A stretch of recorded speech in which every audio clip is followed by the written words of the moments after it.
Let me tell you a short story about Fred the Frog. So, Fred the Frog was placed in a pan of room temperature water. Now, Fred the Frog hadn't had a bath in a long time, so Fred was really comfortable in the pan with the room temperature water.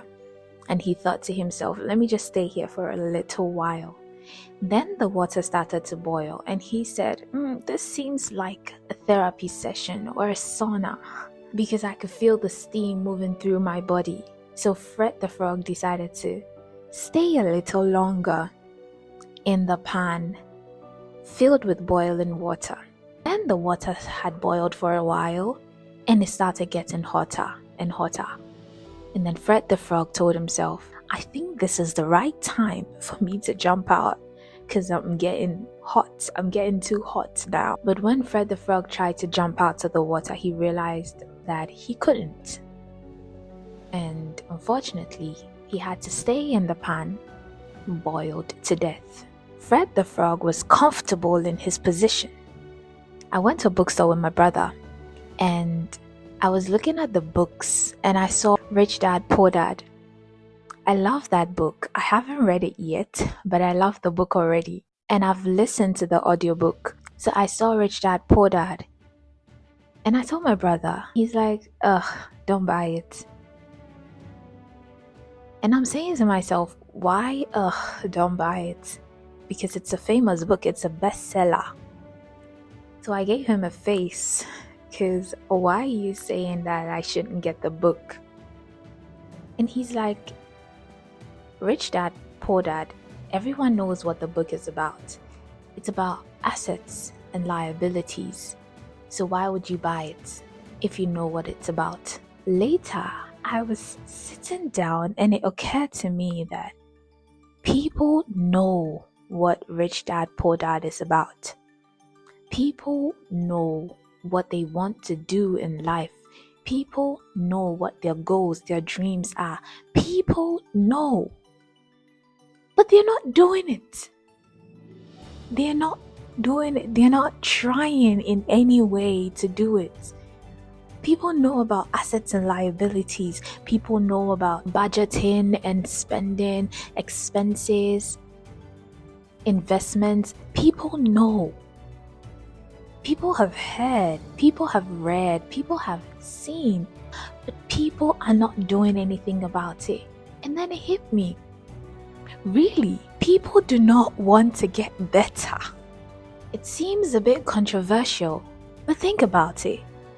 People don't want to get better because why would someone be able to lock in for 6 months or a year and come out with so much knowledge, so much discipline, and pursuing that one vision, that one goal, and hits it hard no matter what stands in his way? Because a lot of people have done it. They locked in for some time. They focused on their vision. They focused on the goal. They did it. What about you and me? It hit me so hard that people are really not ready to change. People are so comfortable in their current situation, and it's familiar. I have a video where I spoke about excuses, and that video is so interesting. You can find the link in the description below.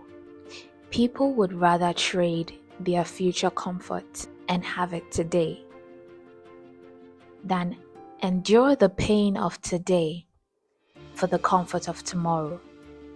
I spent about a year learning French. I was able to be conversational with the language. I know people who would want to learn French. In fact, I have met a lot of people who would tell me, would have been so nice if I knew how to speak French. Or I started learning a language. It's always I started. It's always I would want to. It's always I wish. But they never really lock in. They never really discipline themselves. Paul says that I beat myself daily. He subjects himself to the discipline that he has to undergo because he knows that it is temporary for now. It is two choices.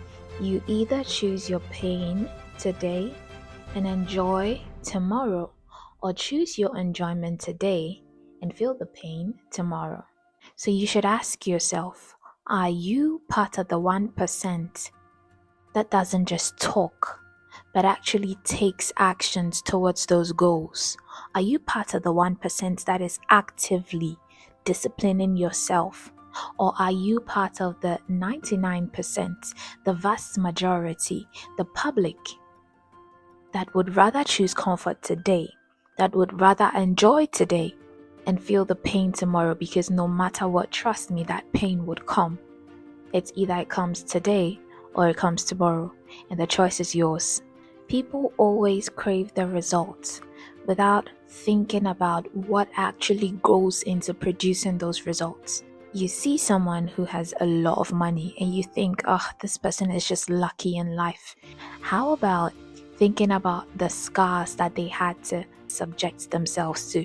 Because no one just rises, everyone starts from somewhere. Because human beings always crave the outcomes but keep on resisting the process.